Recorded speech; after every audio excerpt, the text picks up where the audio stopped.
we're sending her here now. Stuck for friggin' 36 hours on our way back to Dawson. Told me the road would be okay for a 4-wheel drive pickup. Well, she's 10 o'clock here, folks. On the Dempster Highway. Made it last night to Eagle Plains and the road was closed. She's going to be closed for roughly 3 to 4 days going northbound. I arrived there last night, and then the friggin' road that I just came on going southbound got shut down for 145 km/h winds in the tundra. They just now opened it to 4-wheel drive pickup. I don't have 4-wheel drive, but I got a heavy right foot and some good tires. So we're going to make sure that we're going to try and get through. And if it doesn't, I got a satellite phone. I'll call them and come give me a tug. Very nice people. I recommend you to go try and stay there, support them a bit. It's a hell of a good time, and we're on our way. Thank God for light bars, all I gotta say. Okay, guys. Holy, road's all blown in.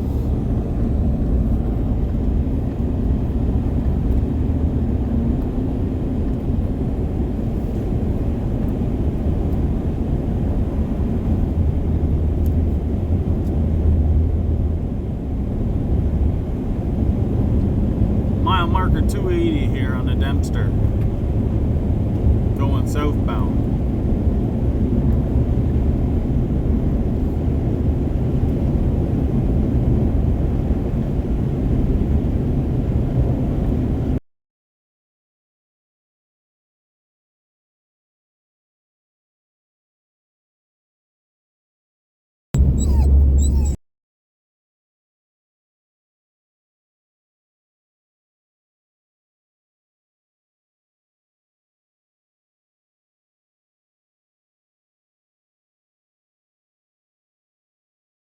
Okay, so I just passed Teslin.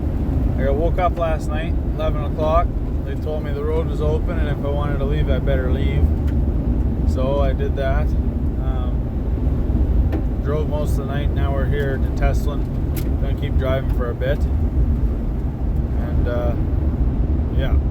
Well, I figured I'd tell you why I don't feel that I would like to live here.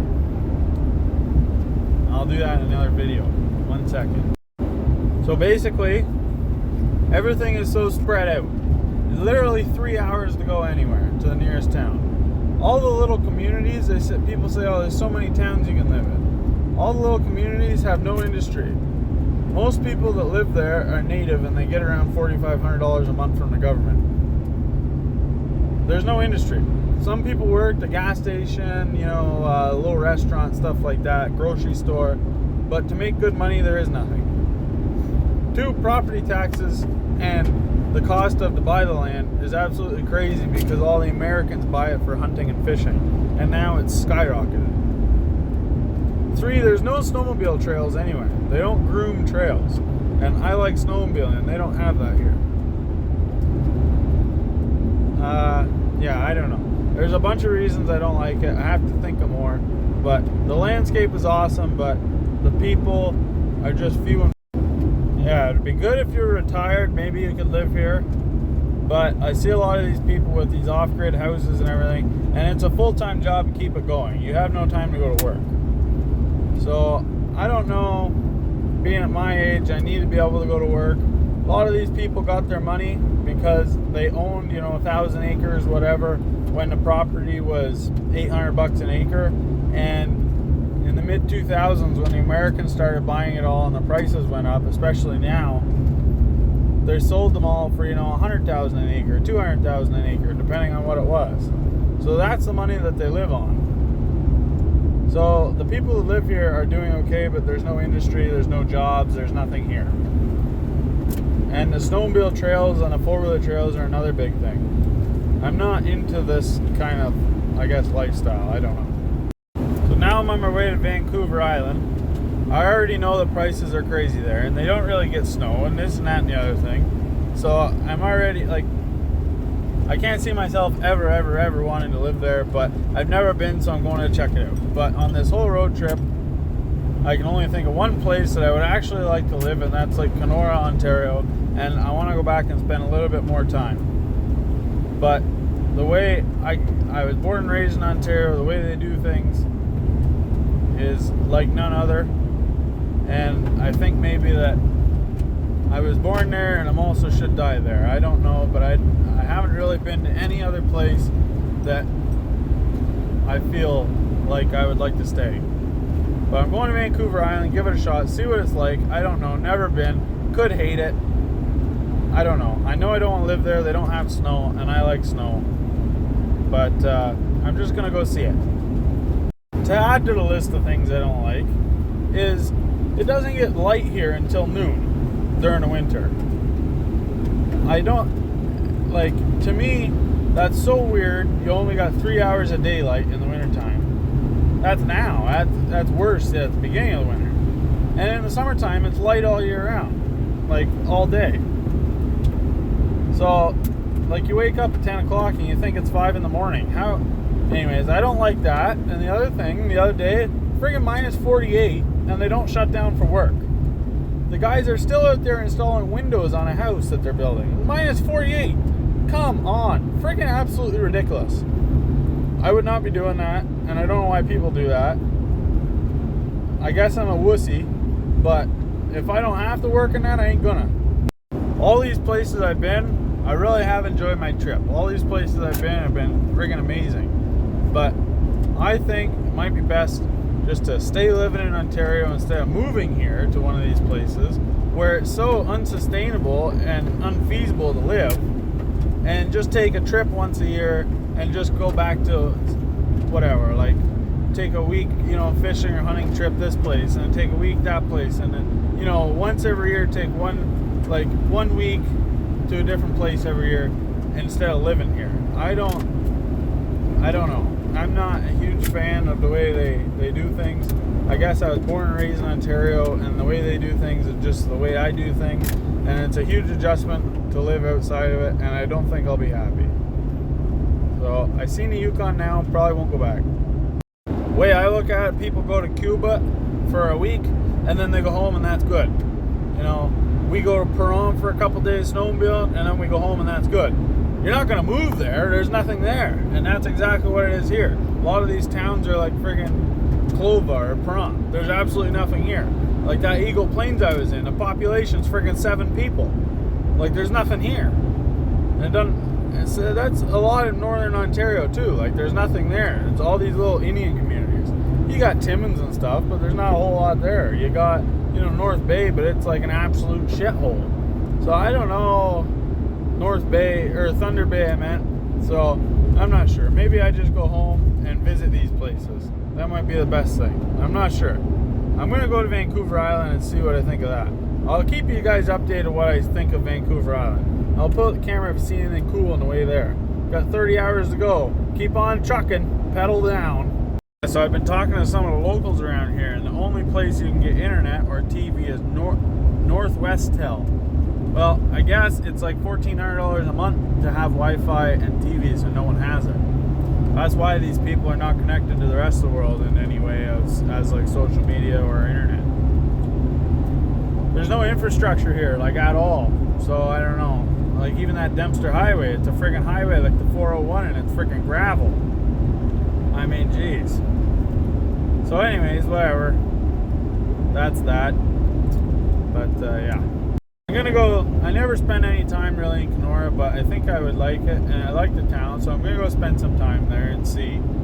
I think there's little communities like nearby type thing, but I don't know what there is for work, and I don't know where you would work, and if it's camp jobs or what.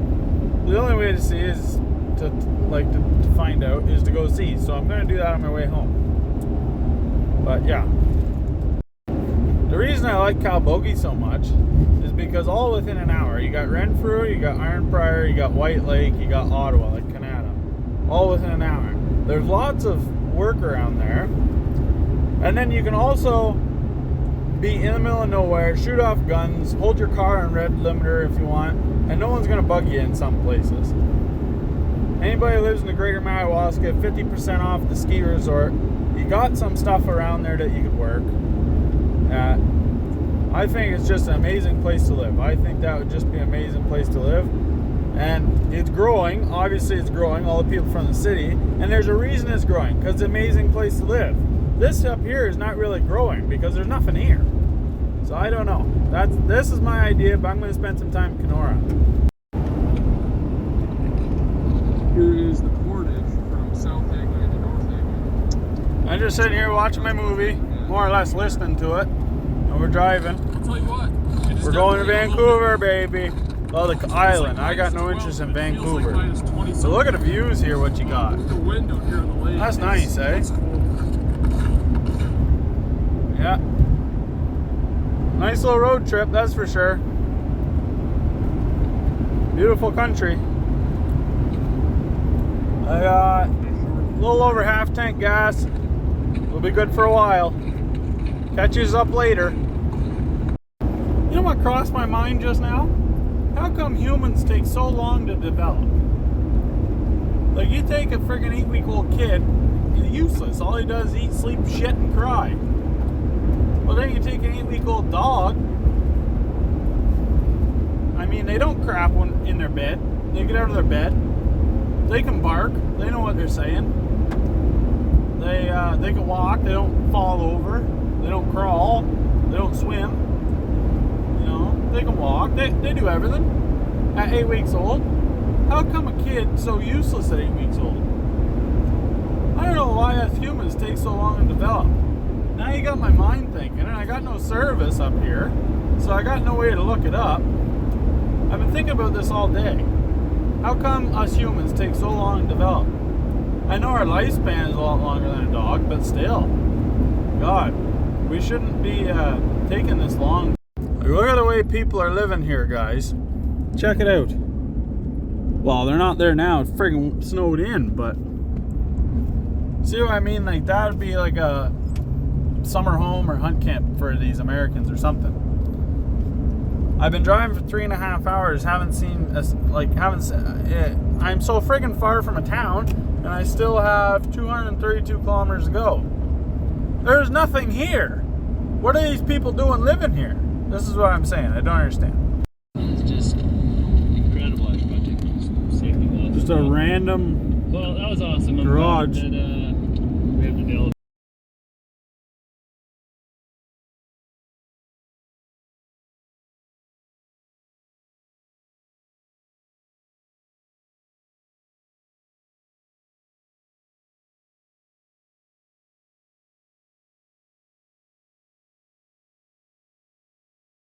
Okay, well, we're at Highway 37 Junction. Next fuel, 230 kilometers. Oof. They had a gas station, but oh.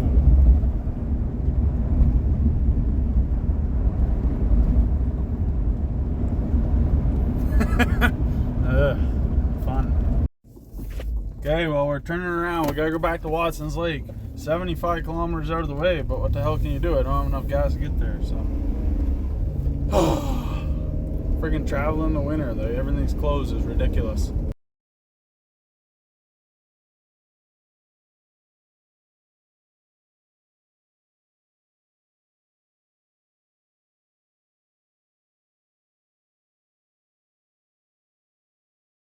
It's a pretty short trip from the dunes to where the A6 intruder is, but it's such a cool spot that I just always like to spend a little extra time there.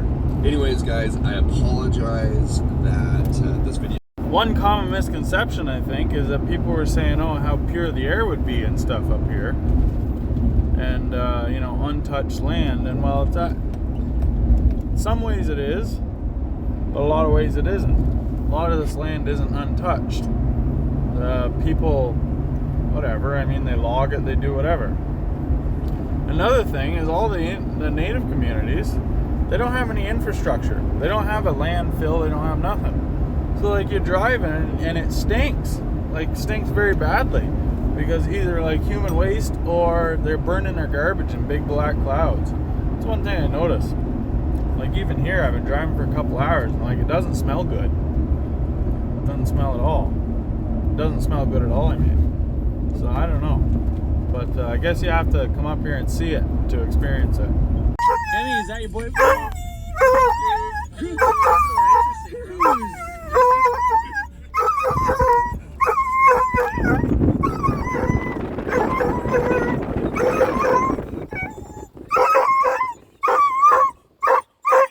Talk to him.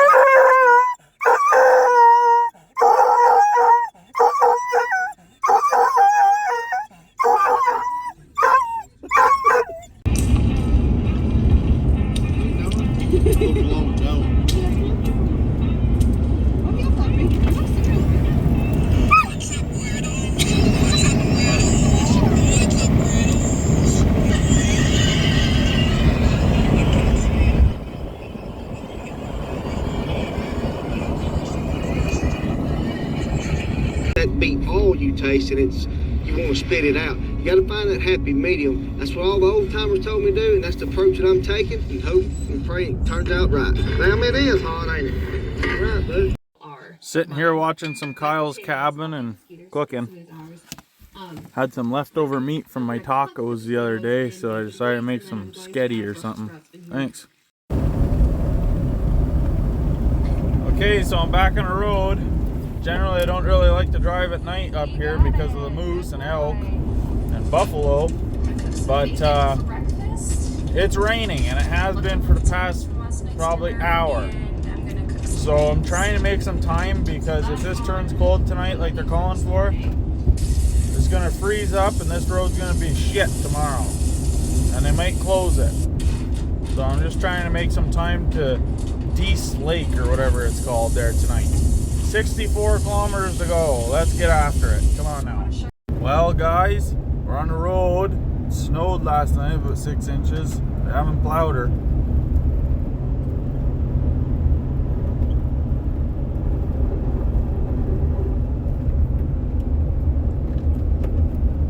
Slept on the side of the road last night. Got a good sleep. Back at her this morning. At least it's daylight, friggin' BC.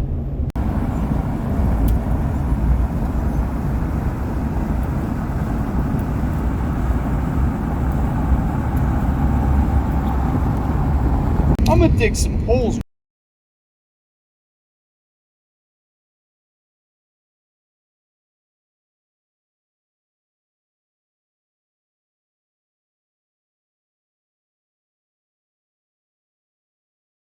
Fancy make a soup with this. Made a mushroom stock and put some of this onion in there. See how this tastes.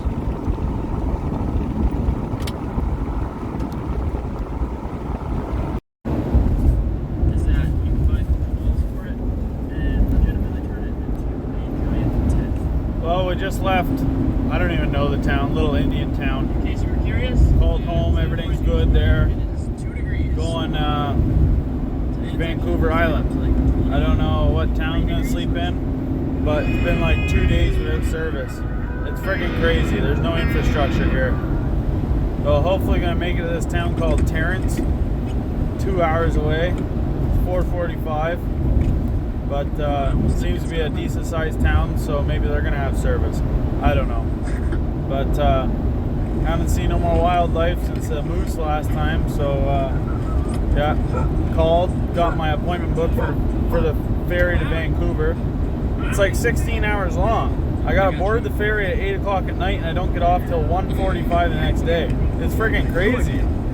Anyways, hammer down. So I got a call back, well I got a voicemail back from a place that I applied to, and I don't know, it seems to be like all Western and Northern Canada, you need all these stupid tickets to work, like H2S, Alive, CSTS, Confined Space, Working at Heights, like even just to work at Boston Pizza. It's not a big deal for the people who were born and raised here because you get them all through high school and grade 12, but for me to go in and get them was the same thing like when I was in Alberta before. It's like around $7,500 to go get, and like a month and a half of study courses. So to me, unless I'm gonna like settle down and actually live here for good, it's not worth it to me to go get these tickets just to work for a couple months. You can obviously find side jobs, which I have been doing, but still, I don't know.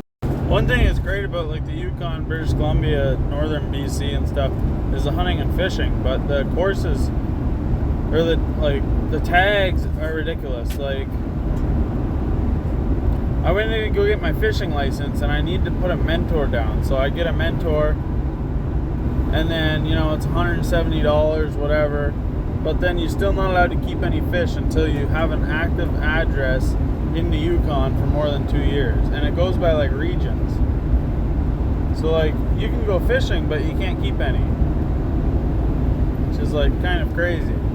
And then, like, same as, like, hunting. They don't have deer here. It's all, like, elk, caribou, moose. So you can only apply for bull tags. You can't apply for cows. So it's, like, I don't know, kind of crazy. And there's no, like, bow and arrow hunting. They can't hunt with a crossbow. So that's, like, a weird thing to me. It just doesn't make no sense. But whatever, it is what it is.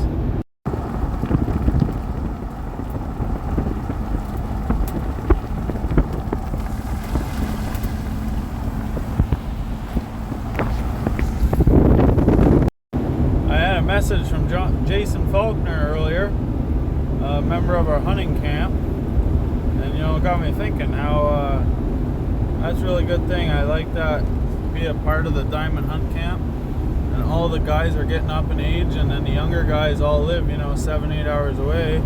So I find myself doing a lot of the work around there during the summer, and I'm okay with that.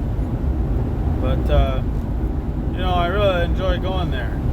That's nice to go there and hang out and, you know, be a part of something like that. It's a great thing to have. But, maybe sometime we could plan a hunt. I mean, up this way. I know no one ever shows up because no one can get time off work. So the chance of them flying somewhere to go hunt, slim to none. But me and Alan, anyways, it might be a cool thing to do. And yeah, it might be different. Driving through the mountains, I guess. Still like 17 hours or something to go. Or no, 15 hours maybe till I get on the ferry. And then another like 17, 18 hours. It's crazy. But anyways, yeah, it's going to be cool. And can't wait. I'm going to need to find a shower though. Like, hopefully they got showers around somewhere. Because, oh my god, I can smell the nutsack on me. It's freaking disgusting. Freaking gross. Look at the little house.